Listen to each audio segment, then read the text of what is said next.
motherfuckers. What's going on? Alright, well, the main rebuttal I've been getting on the whole white privilege deal is that it has nothing to do with what time you have to wake up in the morning. It has nothing to do with your work ethic, how hard you have to work, nothing like that. It's got everything to do with your fucking skin color and how it makes your life either easier or harder. Alright, well, riddle me this. Explain to me Oprah. I dare you. How the fuck does back in the day a black woman work her way up to the human god she is now in the eyes of the media, and how do I get there as a straight white male? How is the NBA and the NFL at least 70% made up of black Americans? There's literally black American millionaires everywhere, and people are still oppressed. Explain to me Nick fucking Cannon. This motherfucker is the worst rapper to ever live, and he's 1,000 times richer than me for reasons I'll never be able to explain. Is my skin color at fault for your lack of success, or is it just easier to blame me? We are the same. Get a fucking job. Do you think you have privilege over me? Calling out, it sounds to be a white student. We already know probably where she's going to go with her strategy. He's asking her point blank, do you think you have privilege over me? I've asked you very simply to show me the white person that has privilege over me. Nobody stood up. Do you think you have privilege over me? Yes. Give her the benefit of the doubt. She's trying to acknowledge, with being a white person, because of your skin color, you are privileged over another person. Well, obviously, inherently, that is racist. Do you think you have privilege over me? Yes. You're crazy. You're insane. You're crazy. You have no privilege over me. Let's make this absolutely positively clear. You have no privilege over me, and if you got it, show it to me right now. That's a smart move. Got to give an example. If you're going to say that you are privileged over this person right now, you are going to have to provide an example. My parents had generational wealth. You, what's your privilege over me? Exactly. Well, you tell me. Let her speak. Yeah, Yeah, let her speak. Come on. Shut up, boy. She speaks. I don't know who this guy is, but he's good. My parents were able to own a house prior to 1960. Their parents were able to own a banking account. First of all, we are talking about today. You just said you were privileged today, not in 1960. Obviously, there's going to be differences throughout history. We're talking about today. So tell me something that you are privileged to be able to do that this guy cannot do today, not 1960. They were able to go directly to a bank. They were able to own a house. Still talking about 1960, going to the bank, you can go to the bank, you can own a house. They were able to get a job. You can get a job. All of that wealth accumulated through the generations onto my generation. So that is why I was able to... Accumulated through the generation. Okay, most generational wealth disappears within 2 generations because people are stupid. And when you raise privileged kids, they are going to become weak, and then they're probably going to lose that wealth. And so it's the generation that is able to carve out that wealth is because they're coming from adversity. It's like the saying of good times create weak men create bad times create hard men, and hard men create good times, and that's the cycle. It just keeps going and going. So that is why I was able to... Yes. You're crazy. You're insane. Yeah, that's crazy. Wow. So okay, her voice is shaking. She's not winning logically, so she's feeling it, and she's probably going to go emotional because that's just how these cookies crumble. You don't have any privilege over me. Please try and do this in a respectful way. Speak. It's time to speak. Speak. Speak. Remember who you? Yeah. Sorry. I'm just getting emotional. What is your question? What is your share? Speak. Go ahead. Good. He's going to, the smart move here, go minimal, listen, let her finish, and then do not relent, but get precise. Speak. Yeah. I think you misunderstood me. I told you that I did not believe in white privilege as a punishment. I just meant it as an acknowledgement, as what crimes have done in the past. Hey everyone, greetings from the grounds of Rondebosch Boys High School. I'm here to scribe an exam for a learner. And just 2 examples of privilege that kind of came across... Oh, a squirrel! 2 examples of privilege that came across my way kind of in the last 24 hours. I'm busy reading a book called When They Call You a Terrorist by Patrice Kahn-Cullors, who is one of the founders of the Black Lives Matter movement in the States. And she's giving this horrendous account of when her brother, who was diagnosed with schizophrenia, was arrested and held in jail, and just the lack of meds and how he was treated in court. and just kind of the treatment of black Americans versus white Americans. And then even kind of with this exam thing, scribing for an exam, and then the parents had an appointment for a visa application, so the exam got moved by an hour. Seems like a normal thing, but just I remember when I told Amanda last night, this sense of privilege that'll never happen for a black kid in South Africa. That's a privileged white school, well, not white school, a privilege space of being able to ask and expect special treatment, and that is, just reading this book and just the treatment of African Americans in America during around about 2006 to 2012, and knowing similar things happen in South Africa, that black bodies, colored bodies, Indian bodies are not viewed the same as white bodies. And as much as white people can get angry with that, and as much as white people can say, let's move on, can we stop talking about race, that's just the reality.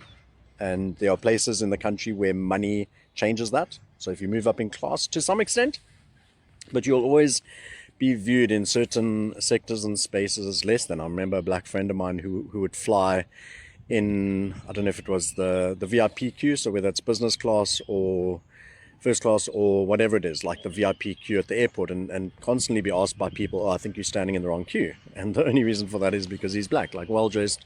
The only difference between him and someone else there, like, oh, you must be in the wrong queue. That is the privilege that is for those people. And so, especially for those of us in South Africa, and especially for people that look like me in South Africa, we need to be aware and alert and look out for these examples of privilege, and see where we who have the privilege can step in and interrupt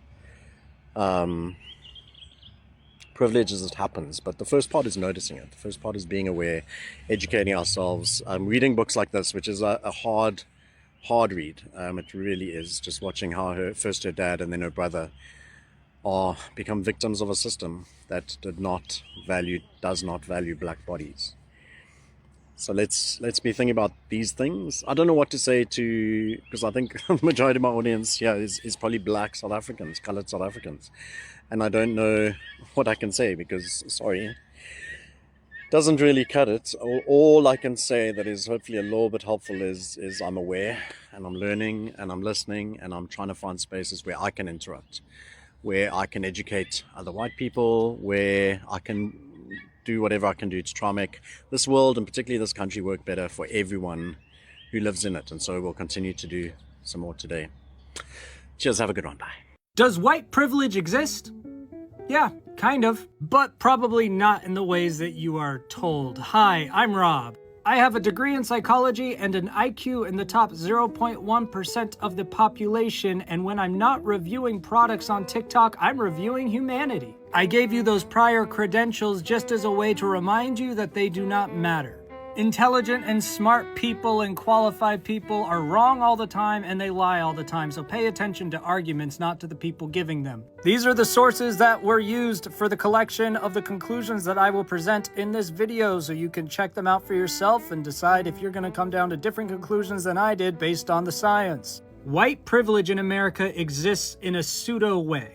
And a more accurate label would be black disadvantage than white privilege, because it has nothing to do with the whiteness of one's skin. It has to do with historical context of groups that don't have as many opportunities towards generational wealth, status, etc. What science tells us is that human bias usually is not dictated primarily by race, no matter how much we want to believe that it is. At least in the current structure of things. In the past, that's certainly been different, and that's been because it was taught and programmed.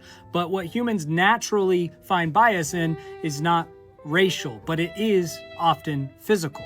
Privilege comes the most into play when people find you attractive, and that doesn't just mean sexually attractive. It means they find you as a person that they view positively from a physical first impression. So physical deformities, things that people might consider unconventional or ugly, lacking conventional beauty, not falling into weight or health standards that are expected in your region will cause you to perform significantly worse in employment opportunities, social acceptance, and so forth. The color of your skin does not rank high in the way that people subconsciously and consciously judge you. Your clothing choices rank far higher than your skin tone. Your life will be a lot easier if people find you attractive. It'll be a lot harder if people find you unattractive. But the color of your skin has mostly to do with historical context. If you are black, you probably have a lot more disadvantage because your family hasn't historically had any sort of control, power, or influence, and you've already got the deck stacked against you from the jump.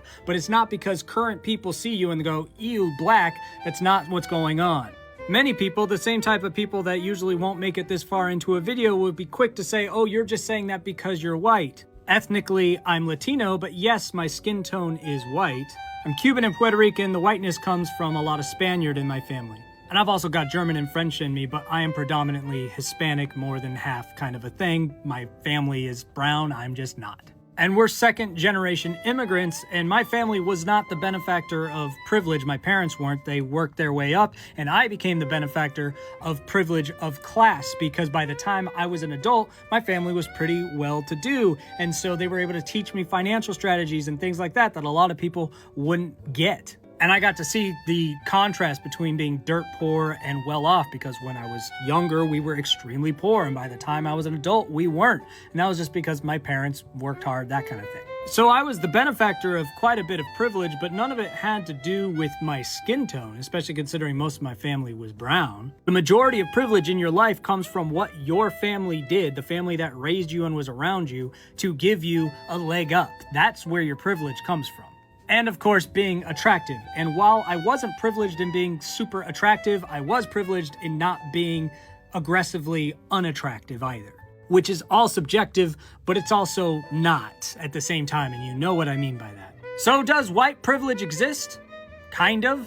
It is far more likely that if you are white, you have had more class and familial advantages, but that is not necessarily because you are white, and it's certainly not because you are white today. It might have historically traced back to that, though. And it's also not exclusive to white people, it's just exclusive of black people, because white people weren't always the only ones that had pull and property. So again, it's more true to say there is black disadvantage or lack of privilege than there is white privilege. And white privilege certainly doesn't exist on the basis of white people getting preferential treatment for being white in 2025. On liberal or progressive white women is I think they've been brainwashed into supporting causes and or ideologies that will ultimately lead to their entire race's extinction. This whole white privilege, America's racist narrative we've been pushing falls apart if you put it under any type of scrutiny. In fact, all of these new anti-white racial terms were created in order to keep people divided. And here's some thought-provoking questions. Why is the one race that is apparently oppressing everyone the only race you're allowed, actually encouraged, to criticize? And that oppressive group is also the same group that is the only group not allowed to have a racially homogenous homeland. Explain to me how borders are somehow just a concept, yet somehow the white population is still living on stolen land hundreds of years later. But no one else that lives on the stolen land is living on stolen land. In fact, why is our history written in a way that makes us look like the bad guy if we made a system specifically to make us look good? It seems only the Western countries are told they must become more multicultural. You never see anyone in India saying there's not enough white people represented in their government. Oh no, because they actually have Indians representing them. Crazy idea there. America's original sin, which is the evil European colonizers that came in and changed the natives' culture, well, that sin can never be forgiven. However, groups coming in mass to other countries that were predominantly white and changing their culture is good and acceptable. In fact, it's a multicultural win for diversity. Also, go ahead and explain to me how white people are still colonizers hundreds of years later, but someone that moves to Ireland is Irish immediately. Up until 1960-ish, America was 90% people of European descent. They're the ones who founded this place. They created everything on the land. And it's really not rocket science that the people that created a certain civilization are the people that tend to thrive there the most. Really a shock that in Japan they make laws that benefit Japanese people.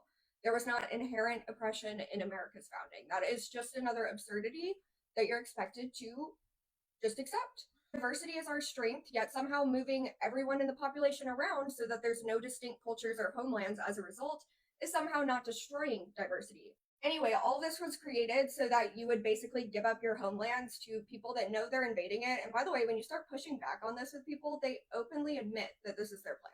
Most of the liberal women I know are kind, compassionate people. While I think a lot of the emotional reasoning behind issues that people are scared of on the left is well-intentioned, the reason it's being pushed is not for that purpose. The people that started putting all these Marxist principles and CRT into the school system knew that this population would be able to be manipulated via their emotions. So there's been a very concerted effort in this, and I know a lot of people don't want to believe it because they don't want to think people could be that evil, but they are. And I think it's better to tell people these things than for them not to know. They want you to feel like you're being open-minded, inclusive, and tolerant, when in actuality, what you're being is conquered. Yesterday, my son was playing football at school with some white kids and some black kids, and one of the black kids missed a catch. And one of the white kids said out loud, well, I bet if it was a certain type of food, I'm not going to say it, you know what I mean, he would have caught it. And my son got in the car with my wife to go home and asked her what that meant. And it breaks my heart that we continue and will always have to continue to talk about these things with our kids. And it's so important that we do, but it's so sad. Racism, microaggressions, homophobia, humanity, how we treat people. And this stuff is right in front of their face on the football field, in elementary school, good neighborhood. It doesn't matter. It's everywhere. And it made me think about white privilege. And it made me think about the fact that I think I've had it wrong.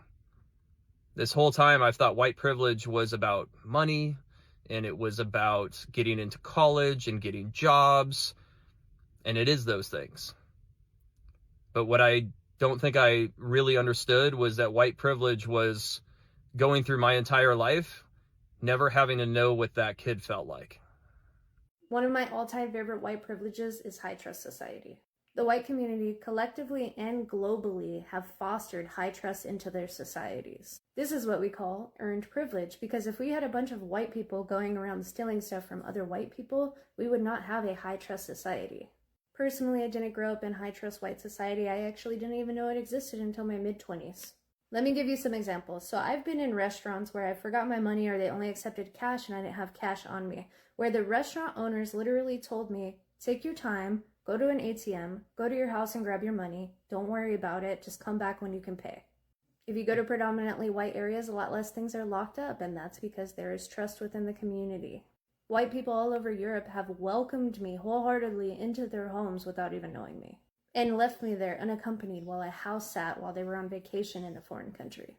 White people in America have invited me to their homes to refill up my water and propane for my RV for free. Well, anyways, I just wanted to come on here and say thank you to the white community for being fucking awesome.